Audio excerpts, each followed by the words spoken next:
అఖిల భారత ప్రజాతంత్ర మహిళా సంఘం 14వ జాతీయ మహాసభలను హైదరాబాద్లో నిర్వహించనున్నారు. జాతీయ స్థాయిలో మహిళలు ఎదుర్కొంటున్న సమస్యలు, వాటి పరిష్కార మార్గాలపై సమగ్రంగా చర్చించేందుకు ఈ నెల 25 నుంచి 28 వరకు సభలు నిర్వహిస్తున్నట్లు 5వ రాష్ట్ర అధ్యక్షురాలు అరుణజ్యోతి తెలిపారు. చిక్కడపల్లిలోని ఆర్టీసీ కళ్యాణ మండపంలో జరగనున్న సమావేశాల వివరాలను ఆల్ ఇండియా ట్రెజరర్ పుణ్యవతి, రాష్ట్ర general secretary Mallu Lakshmi, secretary Ashalatha, సరళతో కలిసి వెల్లడించారు. ఈ మహాసభలను ప్రముఖ రచయిత్రి నటి రోహిణి ప్రారంభిస్తారని చెప్పారు. ప్రధానంగా బీజేపీ ప్రభుత్వం వచ్చిన తర్వాత పేదరికం పెరిగింది, నిరుద్యోగం పెరిగింది, ఆర్థిక అసమానతలు పెరిగిపోయాయి. మహిళలపైన హింస అనేక రూపాలలో పెరుగుతున్నటువంటి పరిస్థితి ఉంది. బీజేపీ ప్రభుత్వం అధికారంలోకి వచ్చేటప్పుడు ధరలు తగ్గిస్తామని చెప్పారు. ధరలు తగ్గించకపోగా నిత్యావసర వస్తువుల ధరలు విపరీతంగా పెరగటం వల్ల 14 నుంచి 49 సంవత్సరాల లోపు ఉన్నటువంటి మహిళల్లో రక్తహీనత బాగా పెరిగింది.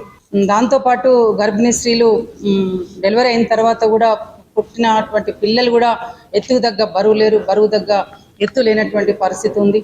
దాంతోపాటు స్థానిక సమస్యల్లో కూడా రిజర్వేషన్లు సాధించుకున్నాం. మహిళా సంఘాలు అనేక ఉద్యమాలు చేసి అనేక పోరాటాలు, హక్కులు సాధించుకున్నాం. ఇవాళ హక్కులపైన కూడా దాడి జరుగుతూ ఉంది. అందుకే ఇవన్నిటికి వ్యతిరేకంగా మేము ఇవన్నీ చర్చించి కూడా మా కార్యాచరణ రూపొందించుకొని ముందుకు పోతాం. అందుకే ఈ హైదరాబాద్లో 4 రోజుల పాటు మహాసభలు జరుగుతూ ఉన్నాయి. చట్టసభల్లో రిజర్వేషన్లు కావాలి, రాజకీయాల్లో రిజర్వేషన్లు కావాలి, స్త్రీలకు రాజకీయ హక్కులు కావాలి అని అంటున్నాం. మహిళా ఉద్యమాలు చేసిన డిమాండ్ని రాజకీయ పార్టీలు ఇష్టంగానో అయిష్టంగానో ఒప్పుకో తప్పలేదుగా. రాజ్యసభలో కూడా బిల్లు పాస్ చేశారు కదా. మరి ఎందుకు అది అక్కడే బూజుబట్టి ఎలాడుతా ఉంది? సరే, అది అట్లా ఉంచుతాం. కానీ ఇన్ ప్రిన్సిపల్ ఒప్పుకున్నారు కదా.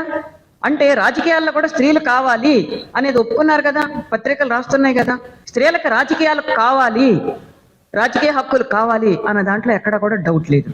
ఈ రోజు చట్టసభల్లో మహిళలకు రిజర్వేషన్లు ఇస్తున్నామని చెప్పేసి ఆదరబాదరగా వెంటనే ఒక చట్టం అయితే చేయడం జరిగింది. దానికి సంబంధించిన విధి విధానాలు ఈ రోజు వరకు కూడా చేయలేదు. జనగణన జరగాలి, నియోజకవర్గాల పునర్విభజన తర్వాత చేస్తామని చెప్పేసి అంటున్నారు. జనగణన ఎప్పుడు జరుగుతుంది, నియోజకవర్గాల పునర్విభజన ఎప్పుడు చేస్తారు అని చెప్పేసి కూడా మేము ప్రశ్నిస్తా ఉన్నాం. ఈ రోజు మహిళలకి అడిగేటువంటి చట్టసభల్లో రిజర్వేషన్లు అనేది మహిళల కోసం కాదు. ఈరోజు అనేక మంది శాస్త్రవేత్తలుగా ఉన్నారు. సమాజ అభివృద్ధిని కాంక్షించేటువంటి అందరూ కూడా మా యొక్క ఈ రిజర్వేషన్లకి మద్దతు ఇవ్వాలని చెప్పేసి ఈ నెల 25వ తారీఖున జరుగుతున్నటువంటి భారీ ర్యాలీ, బహిరంగ సభలను జయప్రదం చేయడం కోసం మేము విజ్ఞప్తి చేస్తా ఉన్నాం.